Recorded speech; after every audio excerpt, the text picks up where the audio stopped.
யார் இருக்காங்களோ இல்லையோ உன்னை கர்த்தர் பெருக பண்ணுவாராம். ஒரு அல்லேலூயா சொல்லுங்கப்பா. எவன் உன்னை ஏத்துக்கொள்றானோ ஏத்துக்கொள்ளலையோ அவர் உன்னை துளிர்க்க செய்வார்னா அந்த ஏத்துக்கொள்ளாதவன் இருதயம் கண்கள் எல்லாம் காணும்படியாய் கர்த்தர் செய்வார். நம்புற பிள்ளைங்க நல்ல கைத்தட்டி ஒரு அல்லேலூயா சொல்லுங்கப்பா. அப்ப அந்த இடத்துல ஒரு பெரிய போராட்டம் நடக்கிறது. யாரை கர்த்தர் தெரிந்து கொள்ள போகிறார்?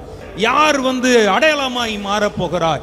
யார் தேவனுக்கு பிரியமானவனாய் எண்ணப்பட? அப்படிப்பட்ட ஒரு சேலஞ்சிங் நடக்கிற வேளையில தான் ஆண்டவர் ஆரோனின் கோலை துளிர்க்க பண்ணினார்னு வேதத்தில் எழுதப்பட்டிருக்கிறது.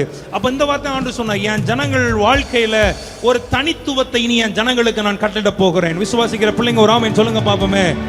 ஐயா, உன்னை தனித்துவமாய் யார் இருக்காங்களோ இல்லையோ உன்னை கர்த்தர் பெருக பண்ணுவாராம். ஒரு அல்லேலூயா சொல்லுங்கப்பா. நீ காற்றையும் காண மாட்டாய், நீ மழையையும் காண மாட்டாய், ஆனால் உன்னை கர்த்தர் துளிர்க்க பண்ணுவார்.